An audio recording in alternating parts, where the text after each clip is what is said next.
uNkulunkulu onamandla wonke iso ungabangikhona ushefo ngiyazizulu Nkosi ucela Nkosi ungipha amazwi afayela abantwana bakho Shembe engcwele ingakhuluma ukusuka kini kodwa ngikhuluma ukuthanda wona ngegama lakho Shembe amen amen Bantwana bahle basezulwini sikhuluma ngendaba kaShembe senkonzweni yesabatha ngomunye umuntu wabanenhlanhla ukuzalwa abantu ukuzalwa abanazarethe indaba kaShembe ngayibona ekunganeni kwami uphaphama kwami ngaphaphama ikhulunywa le ndaba kakhulu ekhaya ixoxwa ikakhulukazi intombi ezalathina intombi kaNgotsha umama uMahlabisa wayexoxa kakhulu indaba kaShembe ehamba kakhulu nayo kuyinto ayixoxayo asikhulusa ngayo sakhula sambona uShembe nathi ukuthi cha noNkulunkulu akathi uNkulunkulu wamama kodwa wahamba waba uNkulunkulu wethu namhlanje uShembe uNkulunkulu wami engayikhethela yena uShembe uNyathi wezulu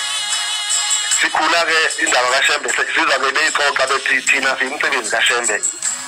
intombi ezala ubaba intombi yakwaMpanza yake yahamba ngelinye ilanga behlakula ngapha endabeni kwabakheke eRishadbile lapha eduze kwasemthune semanje alsaf babehlakula ke besemasimini base bebona inceku yenkosi ubhombombela isimila samampondo isuka ehle station sesitimela empangeni iya empuza izowela ishona emkhayidini base behamba nomnakwabo uMamthetho bayocela abantwana besika enkosini ubhombela bayakhuleka unceku yenkosi sike sizokuthuya basiza abantu nathi sizocela abantwana yasibabuka le ndoda sezulwini yathi awukodwa salukase nibadala bathi hayi sizwe kuthiwa wena noma awudlula lutho sicela abantwana wasecela lomunye ke wacela umntwana womfana lomunye wacela umntwana wentombazana wasebabusisa uShembe wasethi hawu kodwa senibadala kodwa ke abadoda kamlonda anehliziyo ezikhuni angaze wayibona uShembe ngoba omkhulu wethu kodwa ke ngiyongibonga ngani wasevuma ugogo weMapanza wathi hayi bengiyithola leyo ngane yomfana Ncebo iyokulusela inkomo zakho base behlukana kwathi khamba isikhathi wahamba imfuku yayitholakala ke le ndoda ezala thina yakhula nje yayindoda kwaze washintsha ibhanti ubaba omkhulu wakho inkosi ilanga kuthe izolo sethi badala nathi sokhona inkosi inyanga izolo la seyifika lezi inkomo zesethembiso okwakuvunyelwe ngazo eminyakeni eminingi edlule la seyifika nje zafika zahlala kayiluswa yithi bezibuza inkomo ezumehluko kakhulu bayazi abazezweni lakithi entambanana kulo line wesitimela samalahle ulayini obhizi kakhulu wesitimela kodwa isimanga inkomo kaShembe zayingashayi isitimela isitimela siyimi kodwa wawuthi ngokuthi inkomo zenkosi inyanga izosasima ngazi kanjani uShembe wayevele khona saqhubeka ke lezi inkomo zihlala ekhaya zizayidla isibasa sesodwa ngalesi sikhathi sithe isuke zakithi inkomo zangabe sazana kwathi uzale kaShembe kuphela wasehamba uyobikela inkosi inyanga izulu awumbaba nazo zakithi inkomo engasazali ithi inkosi hawu Mshumayeli into kaShembe ihlali yomuntu lihlukanise ikhiphe yakhe isibaya sazo sodwa ngoba lezi zasezulwini ngeke ikwazi ukuhlala nezomuntu ngiyathanda ukwaxwayisa abashumayeli abahamba mesiphathi nomsebenzi kaNkulunkulu sengathi waba nendawo yakho eseceleni lapho ikamera oyobeka khona umsebenzi kaNkulunkulu ungawuhlanganisi nowakho ngoba into kaShembe ngeke kuthiwa ihlali yomuntu ngathi ungaba lekamera lakho imali yakho ingahlangani nomphefumulo wabantu ngoba iyohamba nomphefumulo wabantu idle yakho ngoba ngakubona ekhaya ngaye ukuzala inkomo zakithi kwazale kaShembe kwaze ngoba zihlukaniswa lana zahlukanisa kwezibaya lasezala ke nazakithi kwasho ukuthi ziningi kakhulu abantu bahamba bebukele phansi base kwanogala base bakicebo lokuyintshontsha lezi inkomo base becaca ucingo uba intshontsha ebusuku kwakuyisonto ngalelo langa kwase kuzosokuba umsombuluko mengivuka ekseni thatha amathunga ngiyosenga hawu inkomo azikho ithi ngiyabheka hawu ayi kukhomba ukuthi impela konake lalikaze likhebeze lezulina ngihambe ngiyobikela ubaba inkomo azikho ethi ayi zibhekeni nje ngizoyithola mhlawumbe zingale ngasethempelini basho ukuthi hayi azikho ngathi hayi ngibonile azikho ngingayilosho ucingo hawu ukhomba indaba enkulu zicingwe kuze kufika ngale kulandelela amasondo inkomo lapho ehambe khona zizotholakala ngale hawu sigijezeba emarolini lapho bokubhutula khona hawu inkomo intshontshiwe ayibuye sokonakela nje wethu baba egibela enkosini inyanga izulu yayisifudumela lezo mina inkosi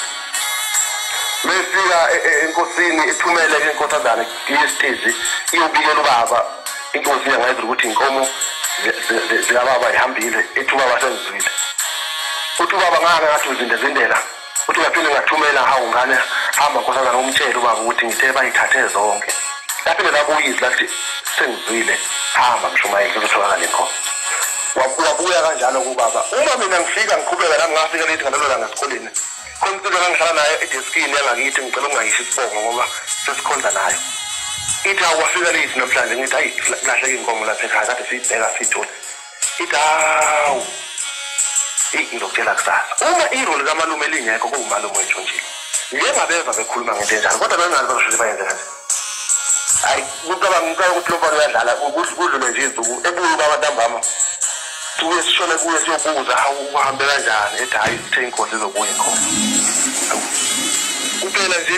impela bese sifuna nje ethi hayi izirasheme bese izobuya ngangempela hayi ube ngakusasa bomsombuluko ngigibela hambe emaphoyiseni eBukhana nebuyika indaba yenza inkomo ngokuthatha ukuphamukela abafana behamba ngebhayisikili so bagijima lapha bazocela ubaba ukuthi ubiza umalume wabo uzobathandaza ezocela umthandazo bese suka ngempela ngoba lemiza ayichelelele kakhulu hambe besika lesizwa yona into nje lezi inkomo zenyanga ezulu ithi baba ngiyacela ngithandazele ngiyafa uthi baba yini uthi kunendoda lapha eyihwanqa elimhlophe ifaka isigqoko semnyama nomjivo omhlophe uthi ngikhomba imiyangikhomba ngomunye isithi ngishawazi ibhoke engazazi ibuza ukuthi zethu inkomo zami ngiyakhomba ekhanda ngishawa ikhanda engalazi ukuthi manje ngiyafa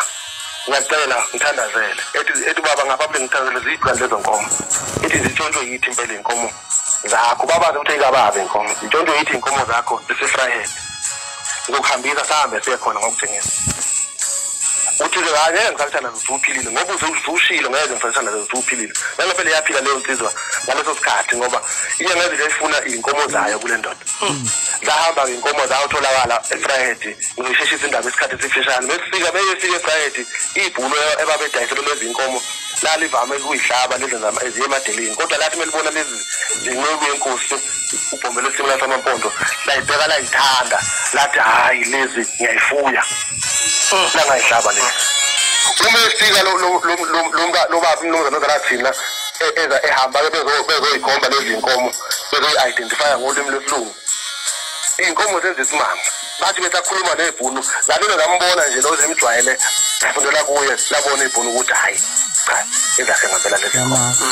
abe ibhunu cha lezi inkomo ifike seyizele uzafike zazala amathola amathathu eFriday ekutshontshweni lapho zafike zazala ngake seyibuya-ke lezo nkomo sebuye babeyobikela inkosi inyanga ezile ukuthi cha baba njengobushilo seyitholakala inkomo kwaphuma ingudla iyoyilanda yahamba umfundisi uShozi wayesengumshumane ngalezo mini eyolanda inkomo eFriday zabuya lezo nkomo kwajatshula ezweni lakithi indaba kaShembe yahlokoma kakhulu kwacaza ukuthi uShembe impela uvele ezulwini abantu babona nababengakholwa bambona ukuthi hayi lapha ihleze intshontsho inkomo zinjani lezi ezintshontsho ayibuye masinyana kangaka lo Shembe unjalo maNazaretha lo Shembe sikhuluma ngaye uNkulunkulu mina ngingomunye ufakazi ukuthi uShembe uThixo kulezo nsuku-ke zahlala lezi nkomo zaqhubeka zayibuyile kwakuthe ngonyaka olandelayo kwase ku-95 inkosi uthi ngolwenkosazana lalise ubhuti babesalibiza ngobhuti sibanibani abaladliyo ngeke ngiyisho indaba enkulu bahle-ke lahle lisifika-ke lafika lolifika kuloyila behamba nogogo uMasibiya nomfundisi uNdunakazi ikhumbe bomvu yayishayela umbangela umthetho wangapha kwasakamthetho bezobona lezi nkomo zenkosi uma befika-ke kwakumsombuluko ngalelo langa sasingayile esikoleni siyigadile ngoba babephuthuma isiyabuza-ke inkosi isebhuti insizwa kanhliziyo enosinsi ithi awu wena nsizwa isho kimi awufundi yini ngithi ngiyafunda ithi pho wengane esikoleni ithi cha kuthiwe asiyigadi inkomo ngoba niyaphuthuma yayisikhipha imali ephaketheni inkosi uthi ngulenkosazana yathamba ucela ukuphasa lapha kumfundisi wathi khipha imbengo umfundisi eyibeka lahla ngase ngicela ukuphasa maNazaretha kusukela ngalowo nyaka ngaba inkinga esikoleni ngashaya number 3 ngashaya number 2 ngashaya number 1 ngashisa ngazizwa ukuthi ngahamba nathi isikole ngaza ngawusiqeda ngoShembe la ngikhona namhlanje nginama degree amathathu ama-university amathathu ahlukene ngaloShembe ngoba wayithe angawucela ukuphasa ngaphasa kanjalo ngaphasa ngoba izwi kaShembe aliweli phansi ngangithi-ke sasingakazi ukuthi uShembe ukuthi sasithi nje ubhuti wangaphakathi kanti indaba enkulu kakhuluka kanjalo kodwa kukhona into enkulu engayibona lapho engifisa ukuthi abantu bayazi ukuthi noma ungaphila kanjani noma ungaphila ngaphansi kwesimo esinzima kangakanani ungalahli ithemba sikhule thina kithi kwethu kuhlusheka kakhulu usizi siyalwazi kakhulu thina sikhulu umhla ka-30 nomhla ka-1 nomhla ka-3 kwinto eyodwa ngoba kwangasebenzi umuntu ekhaya kwangaholi umuntu ngalezo khathi zokukhula kwethu kwangekho nalama grant asekhona kwakuhlusheka indlela yayigagada nje uphele kanjalo ngawo kodwa kulobo mzima lokho iyodwa into engiyibonge kubazali bami engibaphakamisela yona ngithi basinikeza ithemba basinikeza ushembe ayikho into abake bathi ngoba la ekhaya niyalamba thathani umese niyogwaza abantu ikhuthuza abantu ayikho into abake bayisho ukuthi ngoba la ekhaya iyalanjwa thathani ibhamu niyobamba inkunzi kodwa babethi ushembe uzosiphendula yayikithi lento obekela thina uNkulunkulu ezayikhumbula lapha ekhona yayithi batabami indlala ibikinala wayisho njalo uma ikhubeke ngelinye ilanga ekukhuleni kwethu kwakusasilala endlini eround kubaswa khona kuphinde silale khona eyayimalini lizulu uqhuma amanzi endlele ngathi avukani ishaya umhlele ngaphandle ngelinye ilanga kubasiwe lapha kulokuphelwa nje sasilindile ukuthi kuzophakwa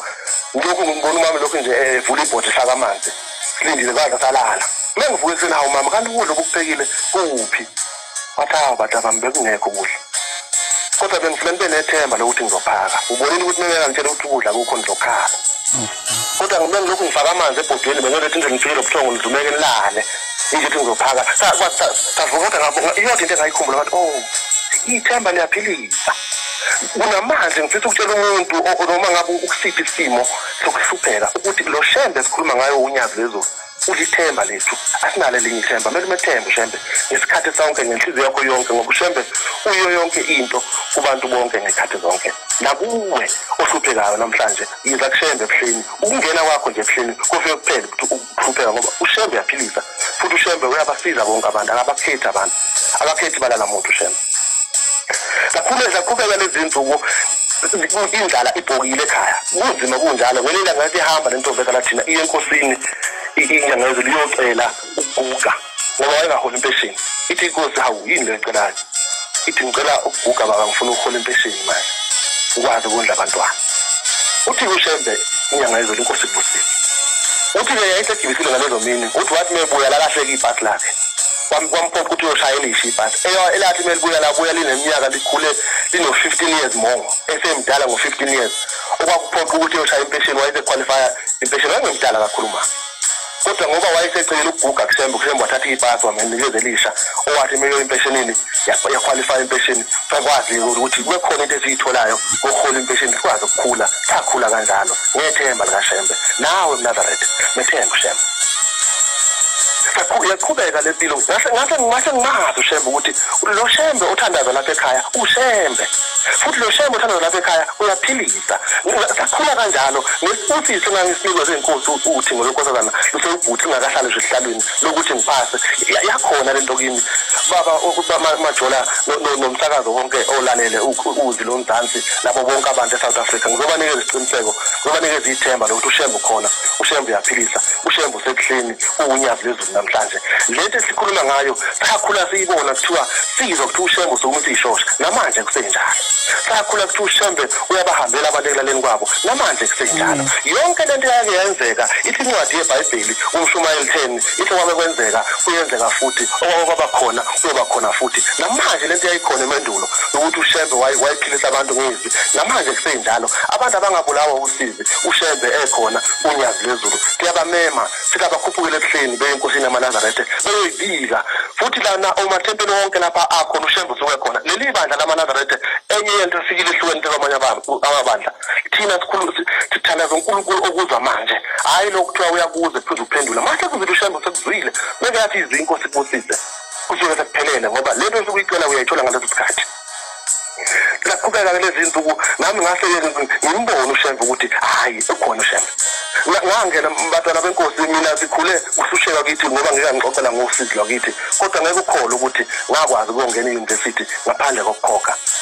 ngangena euniversity ngayenza iBCom degree ngayiqeda ngayonzi honors yakhona ngayiqeda namhlanje ngine masters ku-business administration ngalo Shembe engikhuluma ngayo owayethe angocela ukuphasa noma yini into ezokuphasa phakathi ngizwe ngikhona ngifisa ukukhuthaza abantwana ikakhulukazi ababhala umatric namhlanje ukuthi kungenzeka wena lapho khona umose wakini uzoshintsha isimo sakini uzoqeda ukuhlupheka kini zethembe wethemba uShembe Ungasibuka isimo ubhekene naso sokunzima sokuhlupheka bese uyagive up empilweni ngoba uShembe ufuna abantu ufuna amaqhawe. uShembe ufuna abantu abamaziyo ukuthi uShembe uNkulunkulu futhi akusho ukuthi uNkulunkulu uShembe ngoba nakho ekunikeza izimoto uhamba ngamabhanoyi uNkulunkulu nomhlupheka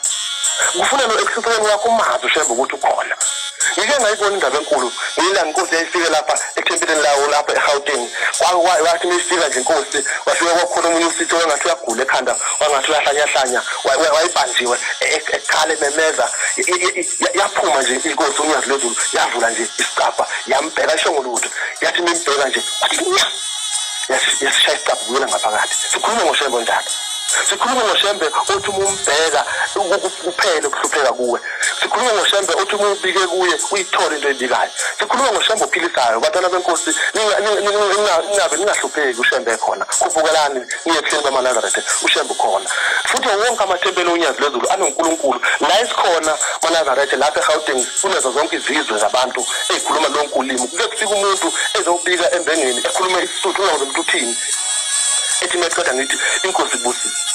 ehamba umuntu uyophela amaviki amabili ebuye sezobonga ngoba usuke ngakhuluma nathi usuke ekhuluma noShembe usuke ngabiki kithi usuke beya kuShembe akubaleke ukusho umuzwa angangeze ukuthi uthini lo muntu kodwa uShembe usuke umuzwa bese ithola leyo nto bayaphila abantu bonke abantu izilomemo liyamema limema bonke abantu abampofu abamhlophe bonke abantu babiziwe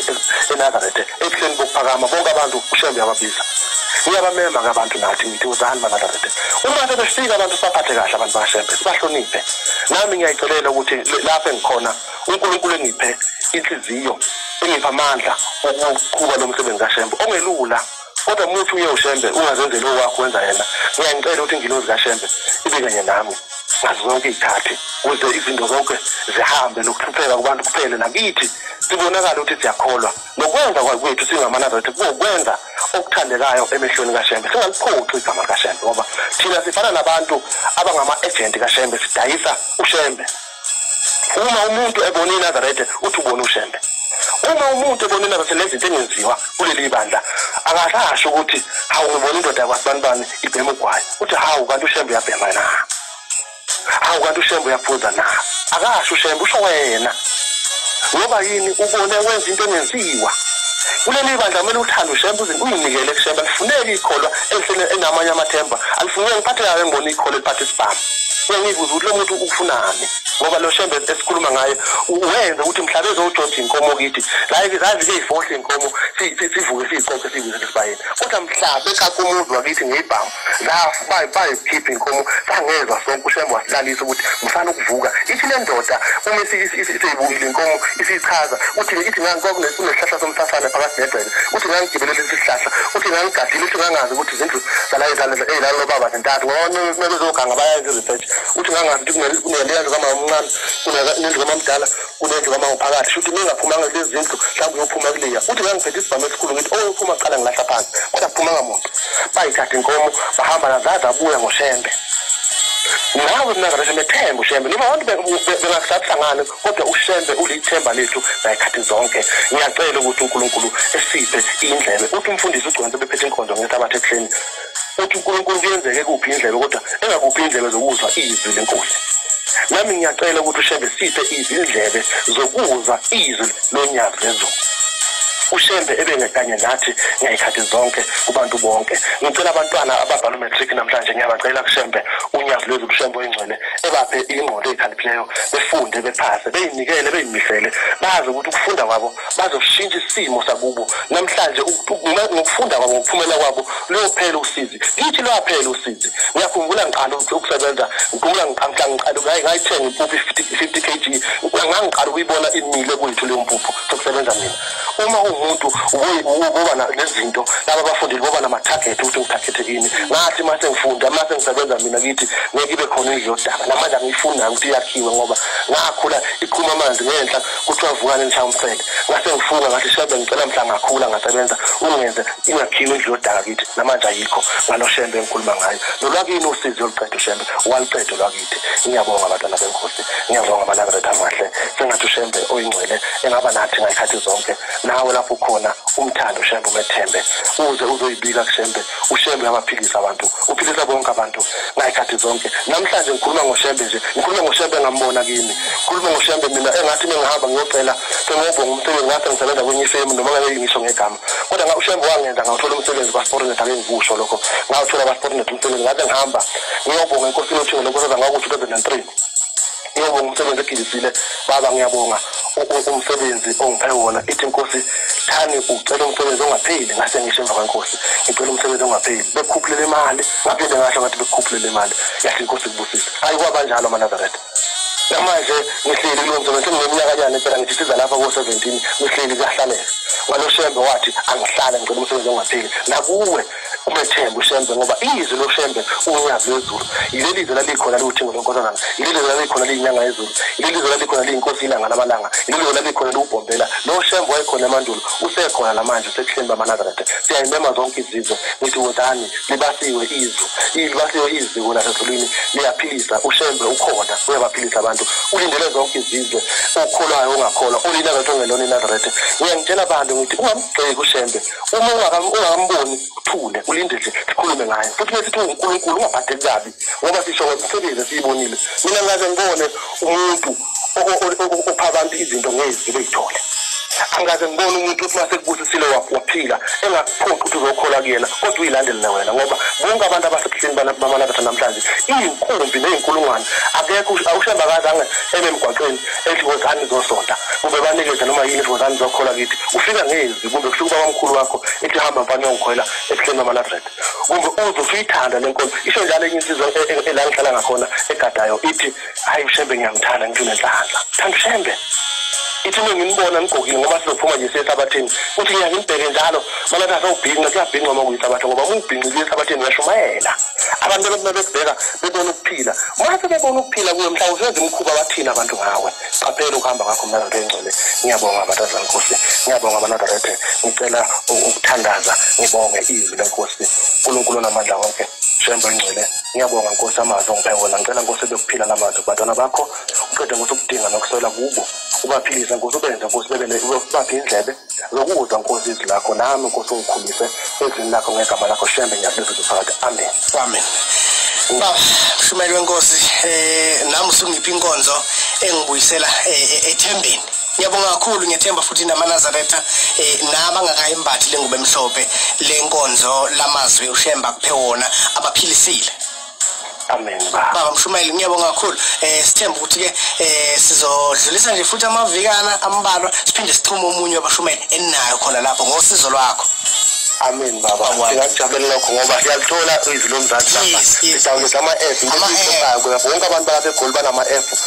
www.izwilomzansi.co.za sibamba khoma siyathokoza kakhulu siyafisa ukuthi leli izwi lomzansi likhule njalo sabalale baba wami siyabonga kakhulu ube nesabathe lihle ba ngiyabonga baba alright yeah Shumeli Mlondo Mbukweni Thembisa hamba sifike ngisho eCape Town Shumeli tempelini eCape Town ko Free State Mpumalanga sophuma nje silokho njalo ngo5 o'clock ngokulesi sikhathi uNkulunkulu uShembe evuma ekuvuma lokho ukuthi akube njalo kuzoba njalo ngoba the biggest mistake siyenzayo thina leyo ukuthi yonke into siyenze ngazuthi ukwazi kwethu siyenze ngathi ukuthanda kwethu siyenze ngathi ukuqonda kwethu angithi phela ilento inkosi ilanga eyishoyo ukuthi iyona nto eyaxabanisa uMoses noNkulunkulu uthi wahamba uMoses isikhathi eside nabantwana bakaIsrayeli wenze imanga nemangaliso ngegama laloNkulunkulu kodwa ngelanga uzumbona uShembe uthi uNkulunkulu uthi ngelanga uMoses esefika uNkulunkulu esekufanele ahlukanise ukuthi uMoses uyangena ezulwini noma kangeni wathi uNkulunkulu wena Mose ngeke ungene la awu baba ngeke ngene yini ngenzeni kangakanani wena Moses wangethuka wena wangigxeka wena wangenza angaba yilutho kubantu engangithela bagade. Hawu baba kanjani na? Uyakhumbula ngesikhathi ngithi mina wena shaya idwala abantu sebomile bethi bafuna amanzi esigangeni. Hawu baba ngiyakhumbula. Ngathini kwena?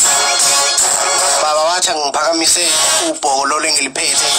bese ngithinta idwala elithile. Wena wenza njani? Walithinta? Ngathi ngithinte kathathu, wena ulithinta kathathu, walishaya kathathu. Washaya mina emhlanga. Manje ngeke ngikufake la. Ngiyagweba. Hawu. Wenze ngazuthi amandla akhe azokhipha lamanzi kuleli idwala. Walishaya kakhulu idwala engathi amandla akhe ethi ukushaya kwakho uzokhipha amanzi. Ngisho kungathiwa ulithintile kathathu njengoba ngangishilo. Ayivela amanzi ezophuma ngoba ngase ngishilo ukuthi kuzophuma amanzi. Kodwa wena washaya. Abantu ababekubuka babuka ukuthi amandla kaMoses indlela owujikijela ngayo. Babuka ukuthi uMoses unamandla, amandla ashaya idwala la kungamuka phakathi kuphuma amanzi. Manje awungidumisanga wena lapha, ungibabazanga lapha. Wakufuna wena uthi leli dwala sizolithinta kathathu, uma uNkulunkulu evuma kuzophuma amanzi kuleli dwala. Wena ushonga njalo. Washaya idwala wena kathathu. Wangathi manje amandla akho la. Kumele ngikhumbule umfundisi uChiliza the late uma ethi mina manje yokhipoti khona. Ngiyehlela nje ngihambe kahle kusuthi. Ngabi nenkingi. Kaze ngifike ngiquleke emzini yabantu ngilambile. Futhi akumina uzokhipoti khona. Ushembe. Futhi ngifika ngithi shembe. Philisa laba bantu bakho. Khona bezosala bekubabaza. Ukuthi ngidlile noma ngidlile. Ushembe uzobaphilisa abantu abaphilisa ukungadli kwami. Hey baba. Yazi yazwela kwezinye insizwe. Cha ngani zakwethu. Akurong nakho lokho. Manga ingilosi. uNkulunkulu akuthumela yona ngalelanga ithi vuka namhlanje ungadli. Kuba njalo. Mayithi namhlanje ungalali. Kuba njalo njengoba yasho inkosi inyanga izolo. Yathi ushembe ukhona kubantu bonke ngezikhathi zonke. Bathula bahoba wathi vumani ukhona vela akekho yini ubathi baba wasethi manje ke uma senono usuke sekuphi masenenza izona alala right angibhekeli wethu before ngithathe nangu DVD mfoka mkhizi iciko lethu likhona 25 minutes before ihora lesithupha 6 o'clock to 7 o'clock ngithatha incingo zakho kade ake Lokile ake ningasho lutho kwamanje right namhlanje bathi ke amazinga okushisa noma amazinga aphezulu naphansi eThekwini bathi ungalindela imvula ezaba u30% namhlanje u21 kuya ku24 kanti ke kusasa khona futhi eThekwini u20 kuya ku27 bathi ke ungayilindela futhi nemvula ezohamba ke ibe u60% khona eThekwini kodwa futhi at the same time nenhlamvu yelanga ikhona okay so it hope sithembe sihlale ethembeni Giant Castle bathi ke u29 asithi nje u13 kuya ku29 imvula kubona yikho namhlanje eXhopo u16 kuya ku30 liyashisa nje lithe libalele lishisa phe 0% imvula nakhona iKokstad 11 kuya ku29 liyashisa alinayo imvula Lady Smith bathi ke u16 kuya ku34 Market Port Shepstone bathi ke u20 kuya ku23 Emoy River u13 kuya ku31 yamona leNkulunkulu uthi njani ezinye indawo lina 60% ezinye indawo linamvula libalele lu31% umuntu oseMoy River uzobe kufisa ukuba seThekwini oseThekwini uzobe kufisa ukuba seMoy River so yeah Maritzburg namhlanje nje lishisa ngalendlela yokuthi bathi u16 kuya ku31